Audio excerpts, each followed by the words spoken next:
আগামী মাসে বিশ্বের সব নেতারা এক হবে এই যে জলবায়ু পরিবর্তনের ঝুঁকির মধ্যে থাকা গরিব দেশগুলোকে কেমন করে সাহায্য করা যায়, উন্নয়নশীল দেশগুলোকে কেমন করে সাহায্য করা যায়। কারণ উন্নত বিশ্বই তো আসলে বেশি তেল পোড়ায়, বেশি গ্যাস পোড়ায়, এই জন্যই তো এই অবস্থা। সুতরাং আমরা বলছি যে তোমাদের একটা ঐতিহাসিক দায় আছে, তোমাদের জন্য আজকে পৃথিবীর এই বিপর্যয়, তোমরা এখন এটাকে সারিয়ে দাও, আমাদেরকে টাকা দাও। লস এন্ড ড্যামেজ বলে একটা ফান্ড আছে, সেই ফান্ডে টাকা দেবে।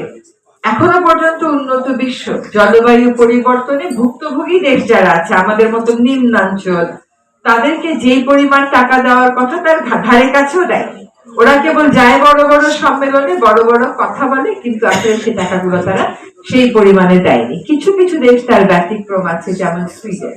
সুইডেন কিন্তু যে পরিমাণ টাকা দেওয়ার কথা সেরকম টাকা দেয় এবং সেরকম সাহায্যটা করে। এখন এই যে আজকে প্রাকৃতিক দুর্যোগ বলেন আর জলবায়ু পরিবর্তনের কারণেই বলেন, যে কারণেই হোক না কেন, সবচেয়ে বেশি ক্ষতিগ্রস্ত কে হয় জানেন? মা। আপনি কিন্তু কখনো, আমি জানি না এই রুমে উপস্থিত কেউ এটা কখনো বলেছেন কিনা বাসায় যে বাবা খিদা লেগেছে খাওয়া দাও, বা বাবা পানি দাও তো পানি পিপাসা লেগেছে, বলি না। কিন্তু অভ্যাসগত কারণে মা কি এটা বলি, মা খিদা লেগেছে খাওয়া দাও, মা পানি ঢেলে দাও। আমরা মানুষেরা কিছু কিছু কাজকে উন্নয়ন মনে করি এবং সেটার জন্য পৃথিবী যা হয় হোক আমাদের এটা লাগবে, এই কথাগুলো করি। আমরা মাটির নিচ থেকে তেল তুলি, গ্যাস তুলি, কয়লা তুলি, যার জন্য পৃথিবীতে কার্বন বলে একটা গ্যাস নিঃসরণ হয়। সেই কার্বনের কারণে পৃথিবী উত্তপ্ত হয়ে ওঠে। ওই গ্যাসটার বৈশিষ্ট্য হলো গরমটাকে শুষে নেয়। আমরা গাছ কেটে ফেলি, আমরা ছোটবেলায় বইয়ে পড়েছি গাছ আমাদেরকে অক্সিজেন দেয় আর কার্বন টেনে নেয়। গাছটা যখন কেটে ফেলি তখন কার্বনটা বের হয়ে যায়। এই কার্বন গ্যাসটার কারণে এবং আরো 5টা গ্যাসের কারণে পৃথিবীর তাপমাত্রা বেড়ে চলছে, আর সেটা আমরাই বাড়িয়ে দিচ্ছি। আমরা এমন একটা উন্নয়নের দর্শন, উন্নয়নের মতবাদকে আপন করে নিয়েছি যে ওই উন্নয়নের দর্শন আর ওই উন্নয়নের মতবাদে পরিবর্তন না আনলে জলবায়ু পরিবর্তনের হাত থেকে আমরা বাঁচতে পারবো না। এখন আমাদের যখন প্রথম বন্যাটা হলো নোয়াখালীতে, তখন বলল যে আমন ধান ক্ষতিগ্রস্ত হয়ে গেছে, যদি 22 তারিখের মধ্যে আমন ধান লাগানো যায় তাহলে আমরা আমন পাবো। কিন্তু এখন তো মুশকিল হয়ে গেল, কারণ 22 তারিখের মধ্যে বন্যা চলে গেলেও পানি তো আর নামে না।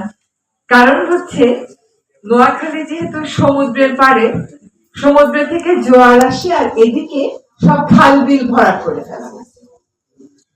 এরকম বন্যা যে হবে এটা কেউ ভাবেইনি কখনো। এখন খাল বিল দিয়ে যে পানি নামবে, সেই পানি নামার উপায় নেই, সবার বাড়িতে আঙিনায় একটু একটু করে পানি চলে আসে। আরেকটা বড় বিপদ হলো বীজ পাওয়া যাচ্ছিল না। এই যে আজকে আপনাদের মধ্যে একজন পুরস্কার পেলেন, যিনি স্থানীয় সবজির বীজগুলো উনি সংরক্ষণ করেন। তো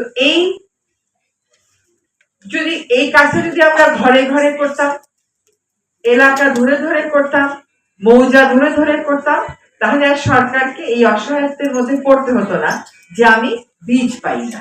কিন্তু আমরা তো বীজ দিয়ে দিয়েছি সব কোম্পানির হাতে, নিজেরা যে বীজ সংরক্ষণ করব এই কাজটা তো করিনি। এই জন্য তো কাউকে অনুপ্রাণিত করিনি, কাউকে উৎসাহ দেইনি। আজকে আপনাদের যে প্রকল্পটা, এই প্রকল্প এই ছোট ছোট কাজগুলোকে, এগুলো চলছে 80-র দশক থেকে, এগুলোর কোনো সমাধান হয়নি। সেখানেও নারীদের এরকমেরই সমস্যা। এক পর্যায়ে যদি আমরা সমাধান করতে না পারি, তাদেরকেও হয়তো ভাবতে হবে যে তারা এই জায়গা থেকে তো জীবন জীবিকা চালাতে পারছে না। এই যে ছোট ছোট সমস্যাগুলো, স্থানীয় পর্যায়ের সমস্যাগুলোকে জাতীয় পর্যায়ে নিয়ে আসা আর জাতীয় পর্যায়ের মানুষকে ভাবতে শেখানো, এই সমস্যাগুলোর সমাধান করতে হবে। আমাদের রাষ্ট্র সেভাবে অনেক বছর যাবতীয় পরিচালিত হয়নি। যে তাই হতো, আমি নিজে ভবদহে গেছি 2006 সালে, আজকে 2024, তখন গেছি আন্দোলনের অংশ হিসাবে। আজকে 2024 সালে সেই সমস্যার সমাধানের দায়িত্ব আমার কাঁধে এসছে। কথা হচ্ছে যে এতটা বছর আমরা করলাম, এতটা বছর মানুষগুলো বারবার পানির নিচে কেন গেল? 10 লক্ষ 15 লক্ষ মানুষ, তাদের সামনে দুর্গাপূজা, সেখানে তাদের কোন উৎসব উদযাপনের কোন মানসিকতা নেই। কেমন করে থাকবে? তারা তো সম্পূর্ণ পানির নিচে। এই যে ছোট ছোট উদ্যোগগুলো আমরা সময় নেই না, যার জন্য বড় উদ্যোগগুলো আসলে আর আমরা মোকাবেলা করতে সক্ষম হই না। আপনারা এখানে একজন নারী বলেছেন যে তিনি কারুপণ্য করেন, শাড়ি করেন। আরেকজন গাছ লাগায়। এই উদ্যোগগুলোকে যদি একজনের থেকে আরেকজন শিখে, এখান থেকে ও গাছ লাগাচ্ছে, আমিও আমার এলাকায় গাছ লাগাই, ও বীজ সংগ্রহ করছে, আমিও আমার এলাকায় জেনে নেই যে কেমন করে বীজটা সংগ্রহ করা যায়। এই কাজগুলো যখন করবে তখন আর আপনার সরকার কি করলো, ডিসি মহোদয় আসলো কিনা, পানি উন্নয়ন বোর্ড গেল কিনা, এইগুলো থেকে দেখা যাবে আপনার প্রাথমিক বিপদ মোকাবেলার আপনার একটা প্রস্তুতি থাকবে। সেখানেও রাষ্ট্রযন্ত্রের উচিত হচ্ছে আপনাদের পাশে দাঁড়ানো, আপনাদেরকে সমর্থন দেওয়া।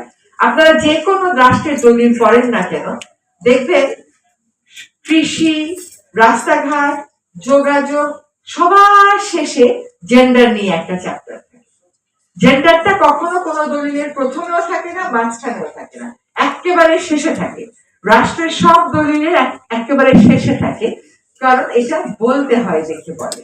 এটা যে মনস্তত্ত্বে ধারণ করা, এটা আসলে আমরা করি না। হ্যাঁ, এখন আমার জন্য সবকিছু ওলট পালট করে দেওয়া হয়তো সম্ভব হবে না, অত সময় আমাদের নেই, কিন্তু আমি আপ্রাণ চেষ্টা করবো যে কথাগুলো এখানে শুনলাম, যে আমাদের ন্যাশনাল অ্যাডাপ্টেশন প্ল্যান যেটা আছে, অভিযোজনের জাতীয় যে পরিকল্পনা, সেইখানে আপনাদের এই উদ্যোগগুলোকে কোনো না কোনো ভাবে প্রতিফলিত করা এবং এগুলোকে প্রাধান্য দেওয়া, যাতে করে সরকার যখন নিজস্ব টাকা দিয়ে দুর্যোগ মোকাবেলা করে সেখানে অন্তত আপনাদের বিষয়গুলো প্রাধান্য পায় এবং এটা কেবল নিয়ম রক্ষার ক্ষেত্রে নিয়মে পরিণত না হয়।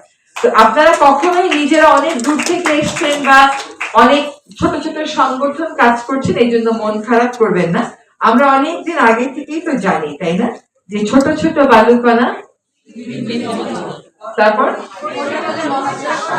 তো আমরা এই মহাদেশ গড়ে তুলবো, আমরা নিজেরাই নিজেদেরকে ক্ষমতায়িত করব এবং এই মহাদেশ আমরা নিজেরাই গড়ে তুলবো। আপনাদের পাশে আমি যে কয়দিন আছি এই ক্ষমতায় অবশ্যই পাশে থাকবো। যারা আছে সম্মানিত সকলকে আন্তরিক ধন্যবাদ।